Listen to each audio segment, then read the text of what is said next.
Yo, what's up, guys? Mma Analyst here to do a video for UFC 159. Look, it's dark. It's night out. It's what is this, Friday morning. I gotta get it done. You know what I mean? I'm gonna be on the road, all types of stuff. I don't even know how much footage I have left on this phone. So, all right, let's get right down to it. All right, first fight: Sonnen versus Jon Jones. All right, I'll put it like this: if you're a bettor, I say put money on Sonnen. He's like a 7-1 underdog. Do I think that he's going to lose this fight? He's probably going to lose. But if you have extra money, you know, an extra $50 and you want to make 7 times $50, if he actually wins in any manner, it's a good bet.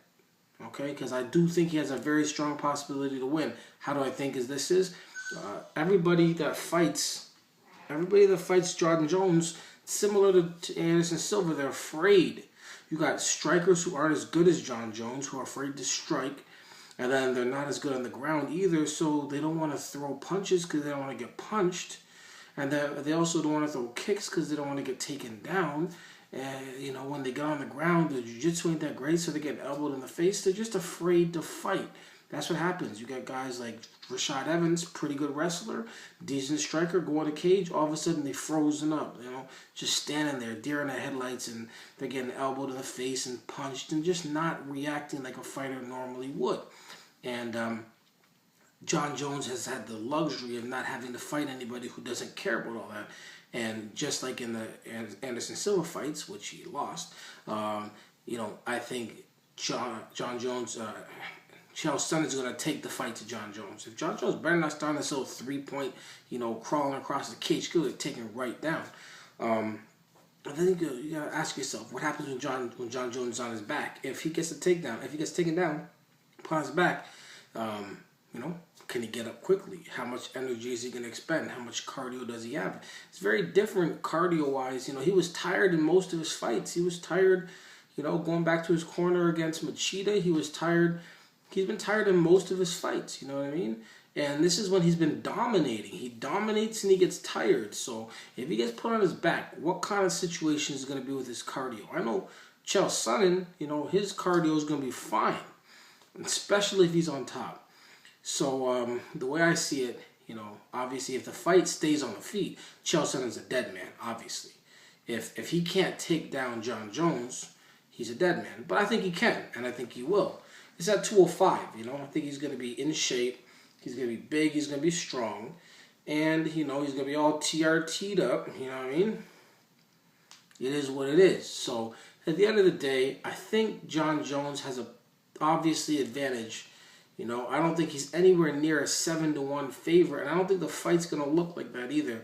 I do think there's a very strong possibility that Jon Jones gets put on his back. I'll tell you right now, if in that first round, Jon Jones is on his back and gets dominated in round 1, he's going to lose that fight. So it comes down to the first round. He's also not going to win the first round and lose the rest of the fight. Whoever wins the first round wins the fight. That's how it works. This is no comeback. There's no comebacks in this one. You win the first round, you win the fight. Because you're going to set the pace, and then it goes from there. I'm actually going to go with Chael Sonnen. Y'all know I don't like Jon Jones at all. Y'all also know I don't like Chael Sonnen. It happens to be my second most hated fighter against my first most hated fighter.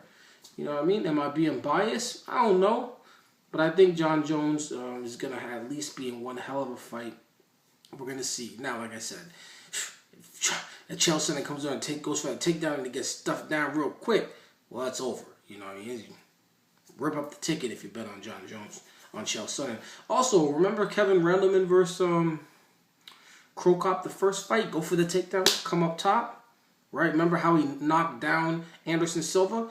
I don't think Jon Jones is going to be ready for that, for actually getting punched in the face, because all he's going to be thinking is stuffing takedowns.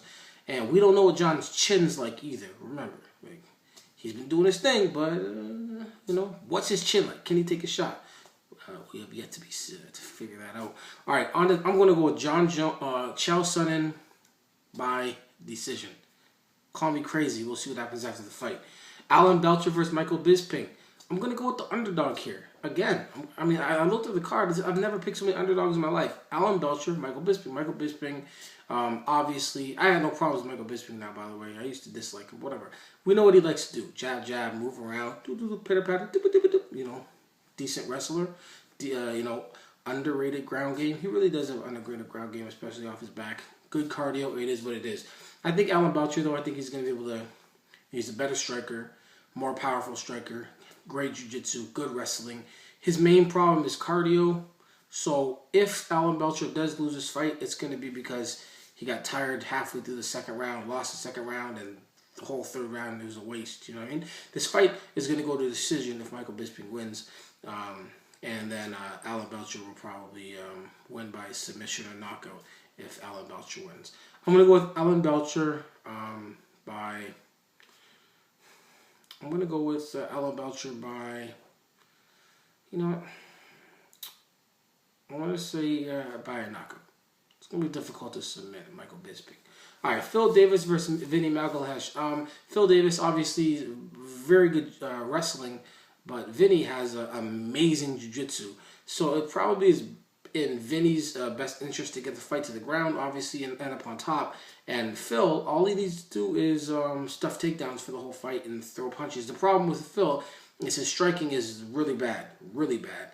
So what's he gonna do? Is he gonna take down Vinny, end up on, you know, in the ground game with Vinny, just comfortable enough with his takedowns?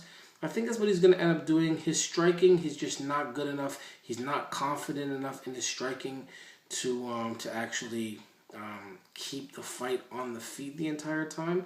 So I do have him taking down Vinny here and there, throwing some strikes, standing up.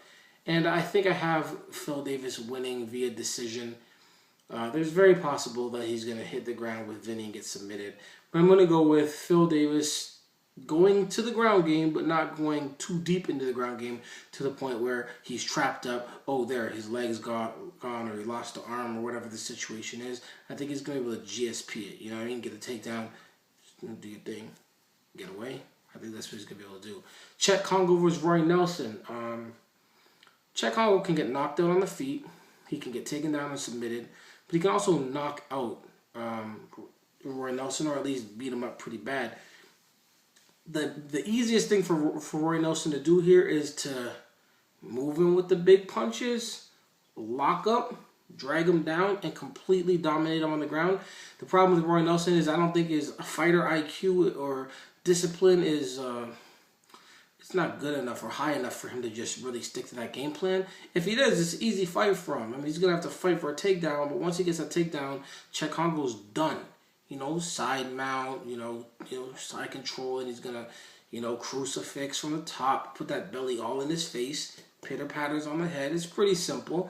I think that's what Roy Nelson needs to do, and I think at some point in the fight, that's what they'll start doing, and he'll win via, I'm going to go via decision. He probably could submit Chet Congo. He could also do a TKO via ground and pound, but I think the fight will be stopped eventually. He could also knock Chet Congo out. Chet Congo basically has to keep the fight on the feet and knock out Roy Nelson, but Roy Nelson's got a really good chin, so, you know, it's going to be tough to do that. I'm picking Roy Nelson. Jim Miller, I'm picking him over Pat Healy. I'm just going to keep it straight, simple. Jim Miller's a really good fighter who doesn't lose to people that aren't, you know, a lot better than Pat Healy.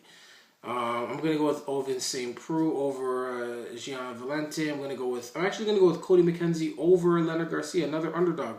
Cody McKenzie's the McKenzie. I think he's going to get the submission. Leonard Garcia's stand-up is so bad and sloppy that he'll just give up a bad position and Cody McKenzie will submit him. So there it is. I'm going to go with Sarah McMahon over Sheila Gaff. I do like having these female fights just randomly tossed in there. I'm not going to lie. I do like it.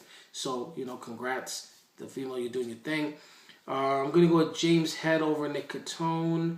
Steven Siler over Holobaugh. And I'm going to go with Kabalov over Medeiros. And lastly, I'm going to go with Johnny Bedford over Caraway. So there you go. It's a pretty good card from the top 4 fights. I'm interested in the top 4 fights. And yeah, UFC 159.